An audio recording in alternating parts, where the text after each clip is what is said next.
Bonjour à tous, bienvenue dans un nouvel épisode de Allo, j'ai une question. Je suis Pierre Minelli, UX designer et psychologue.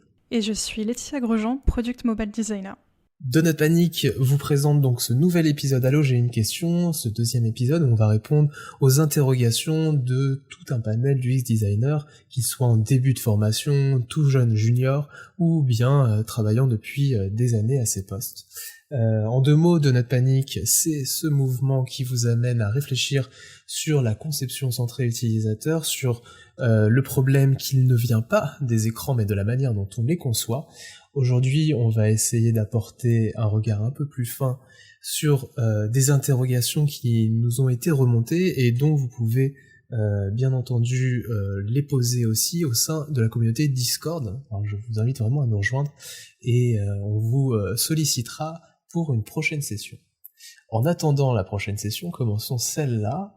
Et donc Laetitia, est-ce que tu vas pouvoir nous présenter? On a plusieurs questions, je crois, aujourd'hui. Oui, on en a plusieurs. On va commencer par la toute première. Comment se vendre et convaincre en tant que junior alors que tous recherchent des profils plus expérimentés / seniors?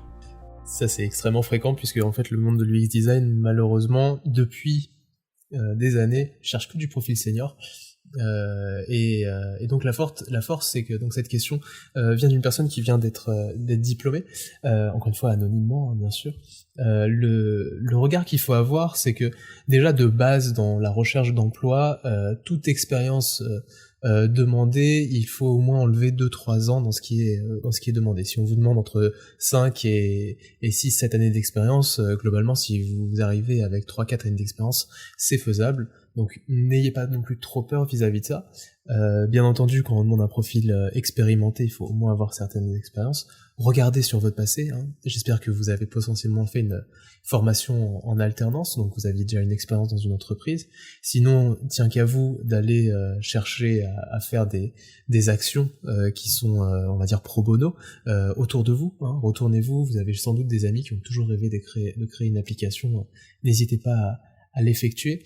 Et surtout, regardez d'où vous venez. Vous venez, si vous posez cette question sûrement d'une formation en UX design, les formations sont toutes assez différentes. Je fais un petit focus sur les formations qu'on peut voir, par exemple, sur la région parisienne. Si vous venez des Gobelins, vous avez une formation qui est beaucoup plus centrée sur le graphisme et le UI. Si vous venez de l'école multimédia, vous êtes beaucoup plus centré sur la recherche utilisateur. Si vous venez, par exemple, de Digital Campus, vous êtes beaucoup plus tourné sur l'entrepreneuriat. C'est donc des choses que vous avez peut-être conscientisées à la fin de votre formation, mais qui ont fait de vous un UX designer assez différent. Donc misez sur ce que vous avez fait durant vos années de formation, même les formations annexes. Hein. Personnellement, je suis psychologue de formation et je suis arrivé dans le UX design, ce qui m'a donné une patte différente. Laetitia, toi aussi, tu viens d'une formation assez spécifique qui t'a amené à voir ce métier d'une facette assez différente. Je pense que c'est quelque chose, toi, qui t'a un peu orienté, alors peut-être pas forcément à te présenter de cette manière-là. Toi, c'est plutôt quelle stratégie que tu utilises d'ailleurs pour te présenter sur des postes Alors, moi, je m'appuie beaucoup sur une roadmap personnelle que je me suis fait. J'étais tombée sur un article il y a 1 ou 2 ans sur l'intérêt de faire sa roadmap pour sa carrière sur le long terme, donc pas voir simplement qu'est-ce que tu veux voir, qu'est-ce que tu veux faire l'année prochaine, mais qu'est-ce que tu veux faire dans 10 ans. Donc c'est une roadmap qui va forcément évoluer avec les changements du marché, mais ça permet de faire une liste des compétences qui sont attendues pour un senior, un junior, et de pouvoir compléter cette liste en disant je sais faire ça, je sais faire ça et je sais faire ça. Et je me rends compte aujourd'hui qu'il y a beaucoup de documents qui existent, des articles qui ont été écrits sur ces sujets-là qui permettent de se construire cette propre grille de lecture et de se rassurer sur les expériences que vous avez déjà acquises et de vous dire je suis pas simplement un junior sorti de diplôme, je suis un junior qui a une compétence et une expertise qui est à valoriser. Et ça donne aussi un guide en fait sur le long terme de se dire là je suis un petit peu faible, donc je vais travailler, je vais dire n'importe quoi, mais je vais travailler par exemple un peu plus comment faire une customer journey parce que je sais pas très bien faire cet atelier, mais du coup ça donne une grille sur le long terme et de montrer les signes à un recruteur que vous avez envie d'évoluer vers ces compétences. Très important, ouais. Donc regardez bien votre passé, filtrez-le, et des fois il y a des postes sur lesquels vous n'avez pas forcément besoin de mettre en avant une expérience de la même manière. Vous pouvez la mettre en avant grâce aux relations que vous avez eues au sein de votre équipe, ou alors grâce à une montée en compétences sur du hard skill pur.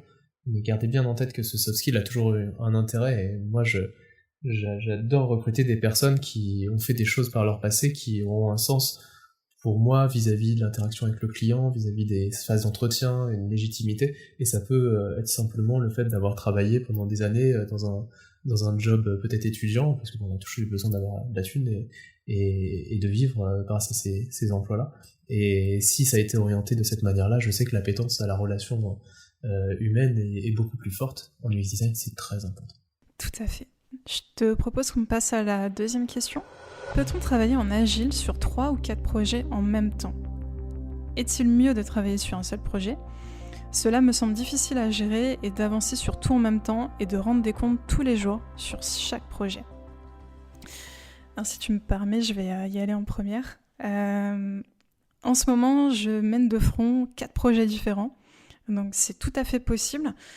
C'est juste qu'il faut avoir vraiment une très très bonne organisation. C'est pas on fait soit de mouiller en suivant le sens du vent. C'est vraiment important de faire un découpage petite maille de chaque tâche que vous avez à faire pour pouvoir les répartir de manière efficace. Une deuxième chose qui est très importante, c'est d'avoir des deadlines très précises pour pouvoir vous permettre de réaliser un rétro-planning réaliste.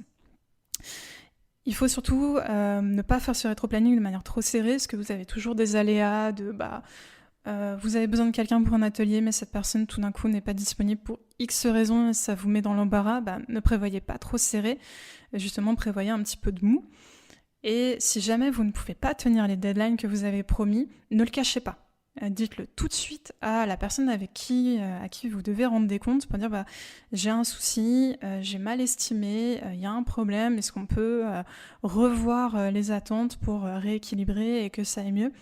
Vraiment, dès que vous sentez que ça commence à vous échapper, ne cachez pas, informez tout de suite, les gens seront plus à même d'anticiper avec vous si vous anticipez très tôt. Alors, je vais donner un exemple aussi pour ce que je veux dire de faire un découpage petite maille.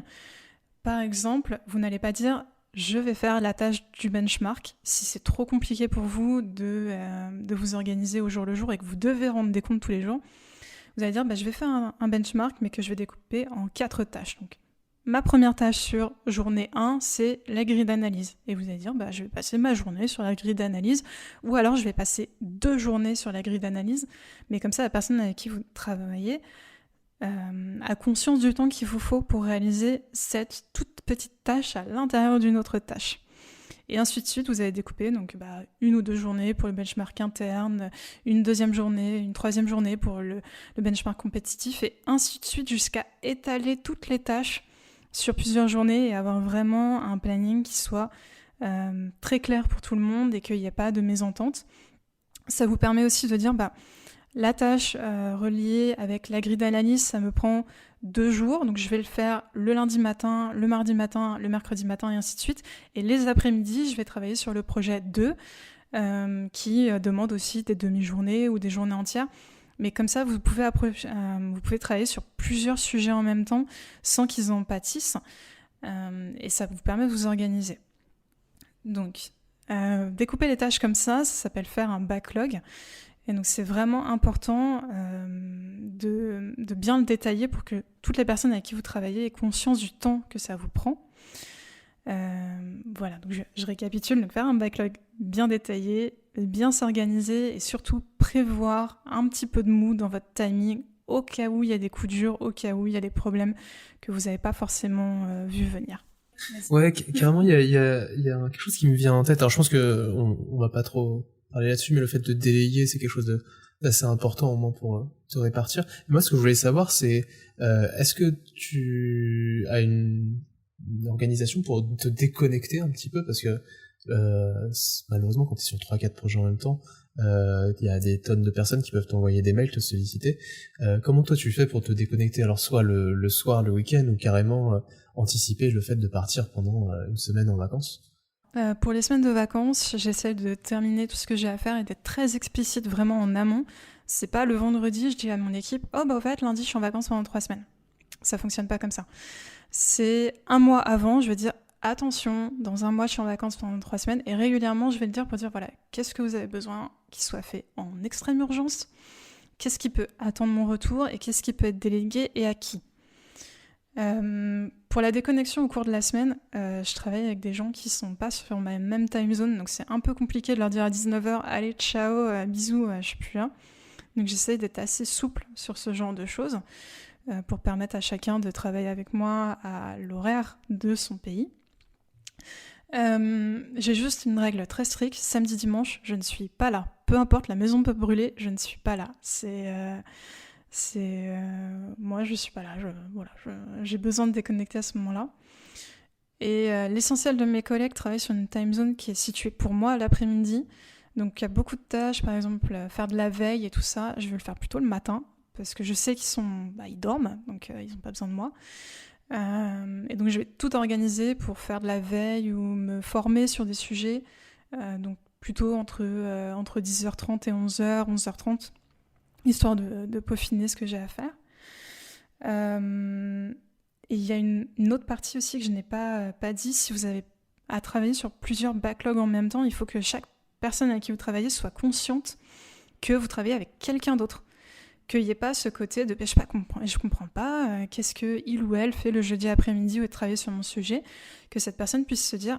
Ah mais oui, c'est vrai que il ou elle travaille avec Michel de la compta et donc forcément n'est pas disponible pour moi, donc ça sert à rien que je la contacte. Ouais, cette transparence est essentielle. En tout cas, merci pour ton retour d'expérience. Maintenant, on va pouvoir passer sur une autre question. Et si vous avez d'autres questions sur l'agilité, n'hésitez pas à me les poser. C'est un sujet qui touche beaucoup du design.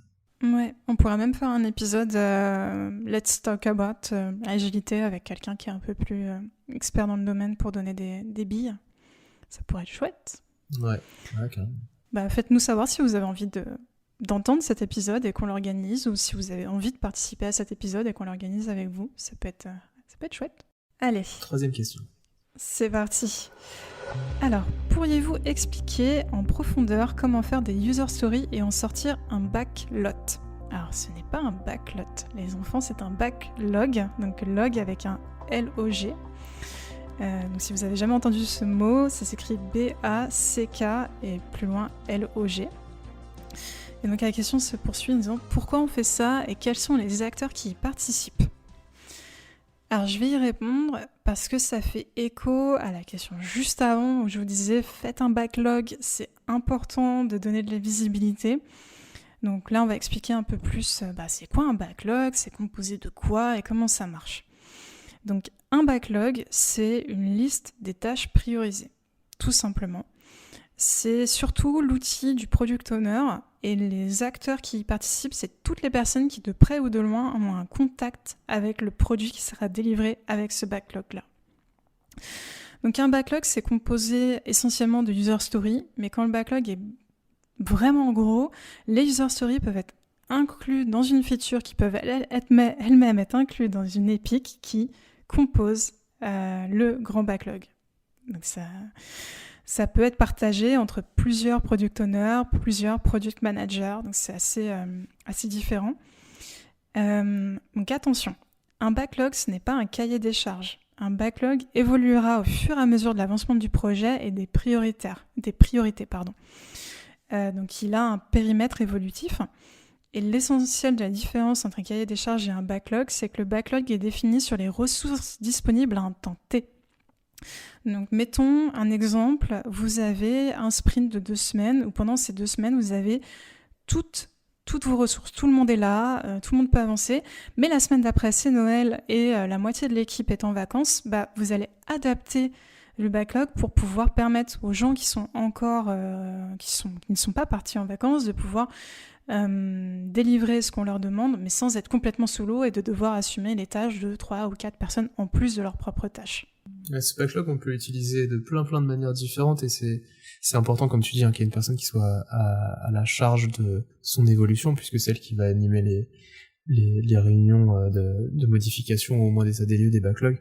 Et un backlog, si vous êtes à un petit niveau, vous êtes tout seul dans votre boîte et que vous n'allez pas partir non plus dans un process agile, mais que vraiment l'usage vous séduit là par rapport à ce qu'on est en train de dire, n'hésitez pas à le faire. Alors de base, on fait ça sur Excel, on peut faire ça sur Miro, sur Notion, enfin tout outil de tableur pourra être intéressant pour commencer à créer ce backlog avec les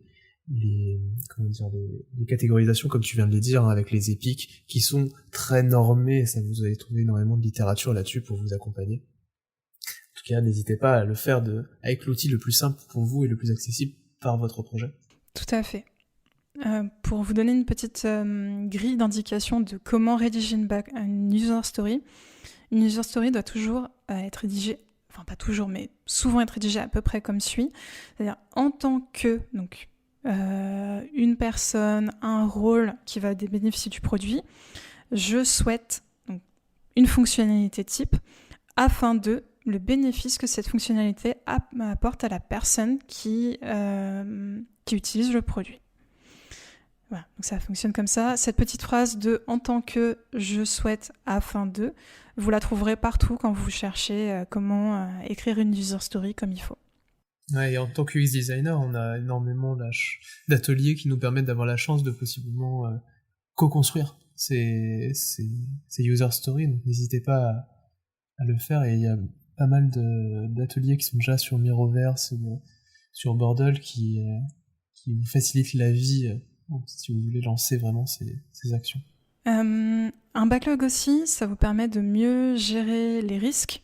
Donc, comme je vous le disais un peu plus tôt, pour les gens qui sont, par exemple, vous savez que vous avez une absence de la moitié de l'équipe à une période donnée, ça vous permet de toujours donner de la visibilité aux personnes qui sont encore au-dessus de vous, de dire là le risque est que la moitié de l'équipe n'est pas là et donc on ne sera pas en mesure de délivrer la fonctionnalité parce que ce qu'on a estimé de cette fonctionnalité est trop lourde pour être fait par le nombre de personnes qui restent dans l'équipe.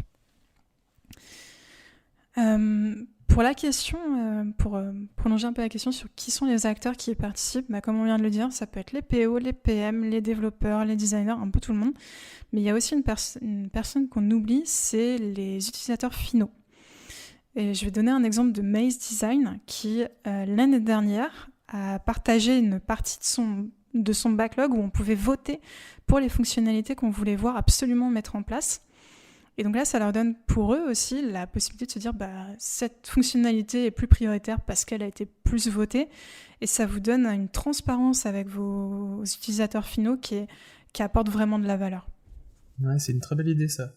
On essaiera de vous mettre en description du podcast le lien vers une présentation de ce que tu viens de nous présenter là, Laetitia. Ouais, avec plaisir. Avec plaisir. On passe à la question suivante. Allez, c'est parti. C'est parti. Auprès des collègues qui ne connaissent rien à la CCU, quels sont les arguments les plus pertinents sur l'importance de l'UX dans la mise en production des services ?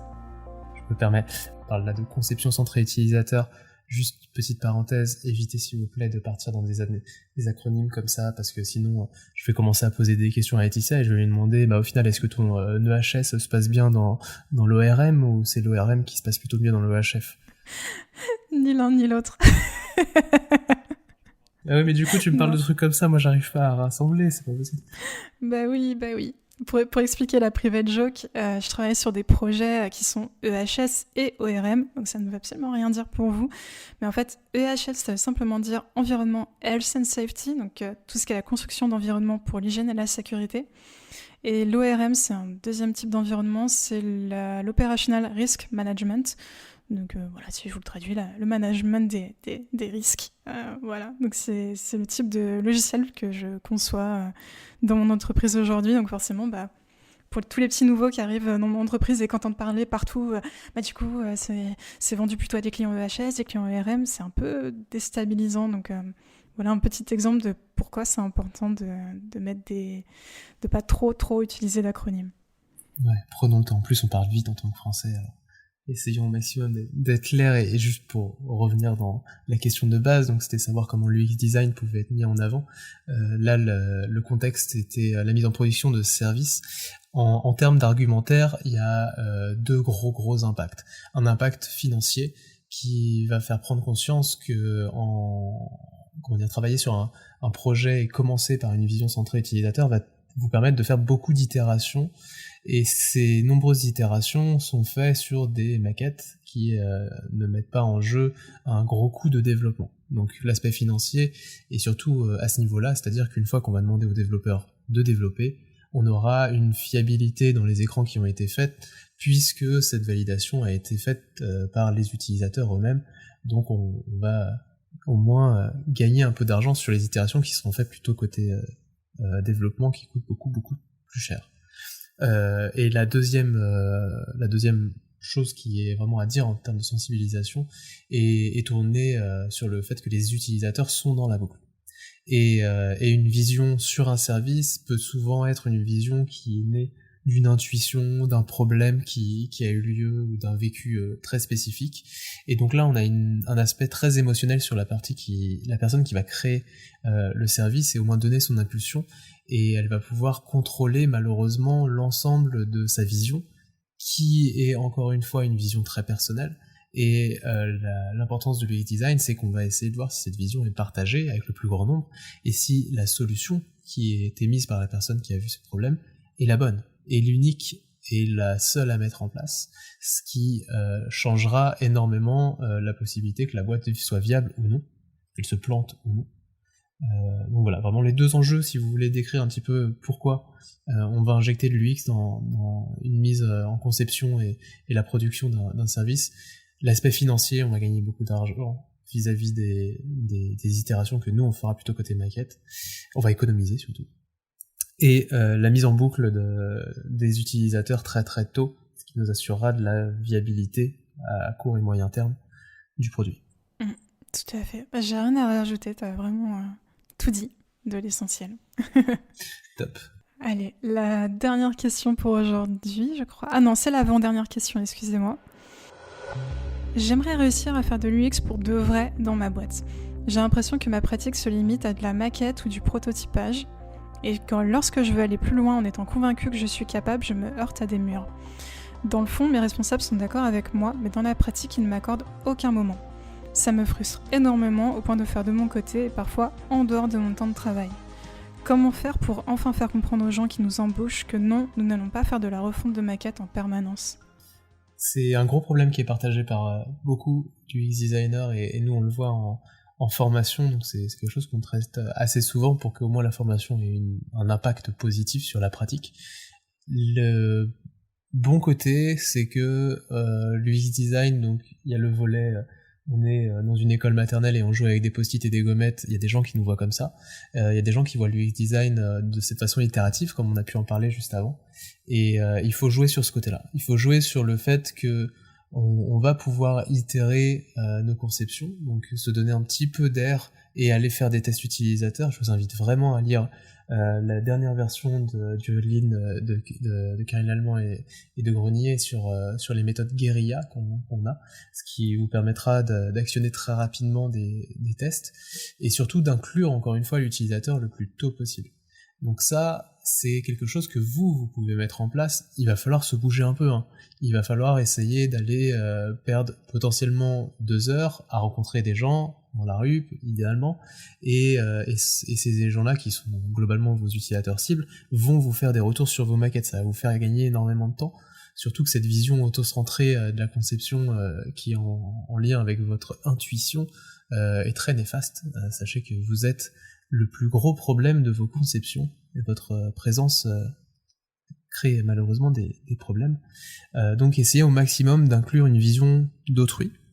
Ça, c'est si vous avez la possibilité et l'envie d'aller vous confronter aux utilisateurs. Sinon, la deuxième chose que je te conseillerais, c'est de regarder quels sont les éléments de design qui sont les plus fréquemment créés dans ton entreprise. Très souvent, si vous travaillez sur du site web ou de l'application, vous avez tout un volet mon compte, un volet de paramétrage. Toutes ces pages-là sont des choses que vous allez réitérer constamment. Ça serait intéressant de faire comprendre à tes employés qu'il pourrait y avoir une touche très spécifique de votre agence, de votre boîte ou de votre service sur ces éléments-là. Et pour garantir cette touche très spécifique, on va essayer de te demander déjà quelles seraient les valeurs à intégrer? Est-ce qu'on va parler plutôt d'accessibilité, par exemple, à travers ça? Est-ce qu'on va renforcer l'inclusivité des personnes à travers ces différentes pages?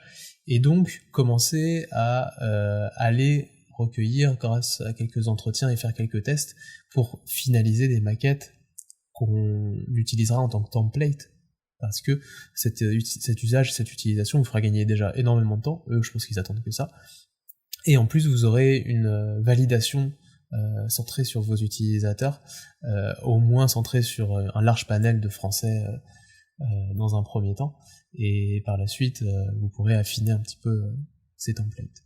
Et voilà, les 2 tips, faites des tests en guérilla et essayez de créer des templates ayant une essence de validation de vos utilisateurs. C'est une très très bonne idée. Ouais, il y a un aspect sur lequel on échangeait aussi la dernière fois, et tu pourrais peut-être le présenter, sur la maturité de l'entreprise qui draine énormément aussi ces opportunités. Ouais, moi en fait il y a 2 choses dans cette question qui me heurtent un peu, sur la mauvaise compréhension, comme disait, de ses responsables, et le manque de temps accordé. Donc au niveau de la connaissance et de la maturité, comme tu le disais, Norman et Nielsen ont fait un très bon article sur les 6 étapes de la maturité, de la l'UX maturité d'une entreprise. Donc cet article est très très bien fait parce que ça vous décompose en 6 étapes. Est-ce que votre entreprise prend en considération l'UX? Donc le premier stade, c'est complètement absent, ça n'existe pas, personne je n'en ai jamais entendu parler. Et le dernier stade, c'est on est drivé par les utilisateurs, ils adorent ça, c'est la mise en place de processus UX, c'est habituel, c'est tous les jours. Mais entre, du coup, il y a une gradation de la progression. Et il est important de comprendre dans quel stade de maturité se situe ton entreprise. Est-ce qu'on est au stade 2, 3, 4? Et donc Norman et Nielsen donnent des très bons tips en fonction du stade de maturité pour pouvoir s'adapter, en fait, pour pouvoir changer son discours et ne pas être simplement à s'enfoncer contre des murs, se faire souffrir, être frustré et terminer vraiment dans un mauvais mood, mais au contraire de comprendre comment détourner les choses, pouvoir négocier, faire comprendre que c'est important. Donc voilà, je t'invite fortement à lire cet article parce que j'ai l'impression que ta question vraiment ressort une frustration énorme. Et le deuxième point au niveau du temps que tu décris ne pas avoir, comme on parlait un peu plus haut du backlog, le backlog essentiellement c'est pour les PO, les PM, mais ça peut aussi être simplement pour toi et ton usage quotidien pour donner une visibilité des tâches sur lesquelles tu veux travailler. Comme le disait Pierre, tu veux refaire une page de setting ou une page mon compte, tu vas pas simplement mettre une user story, refaire mon compte. Tu vas inclure discrètement contacter les utilisateurs qui utilisent aujourd'hui la page Mon Compte. Est-ce qu'ils apprécient toutes les entrées? Est-ce qu'il leur en manque? Tu peux faire un petit sondage rapidement avec un Google Survey ou n'importe quoi, mais tu mets ça dans ton backlog pour un peu commencer à le distiller et dire j'ai fait cette recherche, voilà, c'est une recherche qui prend pas beaucoup de temps, mais ça nous fait remonter telle et telle information pour vraiment prouver que ça apporte de la valeur. C'est ça qui est important. Exactement. Vraiment injecter ça le plus tôt possible et faites comprendre que vraiment le temps dédié à ces actions sera faible vis-à-vis de l'impact que ça aura. Et en tout cas, voilà, demandez-leur si vous voulez me faire confiance, faites-moi confiance, même si c'est à long terme sur un projet qui est pas risqué. Si vous avez peur de perdre de l'énergie et du temps que vous allez m'allouer sur un projet à court terme, misez sur du projet à long terme en tout cas. On va partir sur une dernière question avant de se quitter. Tout à fait. Dans mon alternance, je travaille au sein d'une start-up pour le côté taille humaine et polyvalence. Les projets ont du sens pour moi. Après 1 mois de contrat, je me suis rendu compte que les différentes responsabilités se sont ajoutées à mon poste comme chef de projet et UI designer. Les 2 me plaisent, mais je commence à perdre de vue ma posture en tant que UX designer. Ma question est, quelle posture prendre au sein de l'équipe et aussi pour moi-même? Merci d'avance pour les conseils.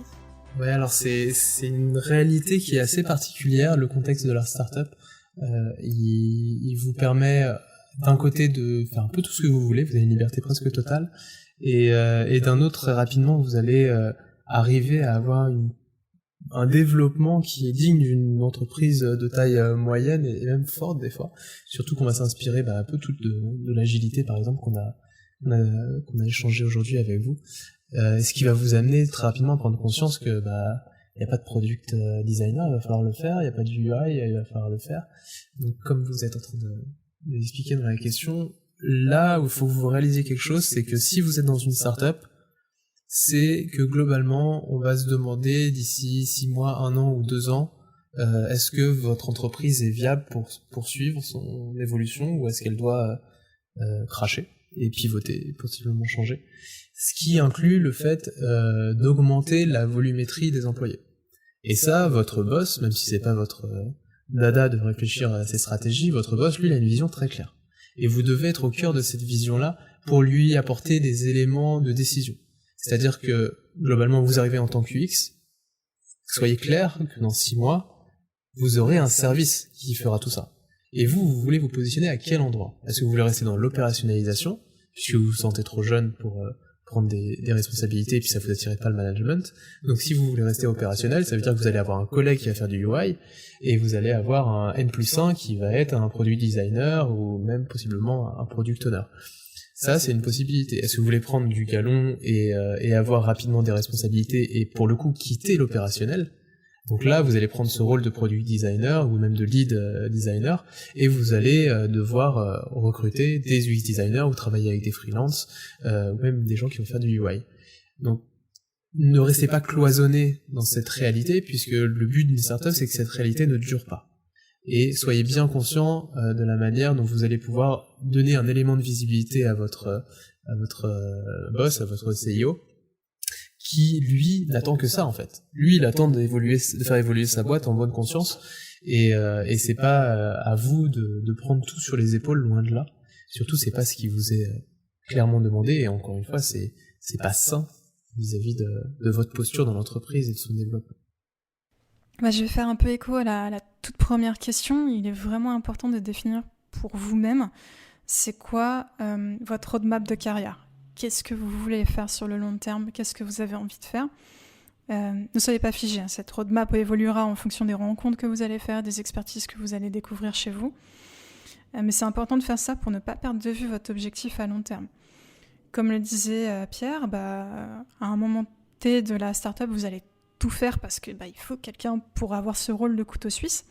Mais il faut aussi garder pour vous le « j'ai envie d'être spécialisé dans ce truc-là et donc je vais le garder pour moi ». Et la vision, c'est super important. Vraiment, là-dessus, Pierre, tu as tout à fait raison. N'hésitez pas à faire une grille et d'aller voir votre boss en disant ma future équipe de designers, je veux qu'elle soit composée de tel rôle, tel rôle et tel rôle. Et je veux que ce rôle-là soit le mien.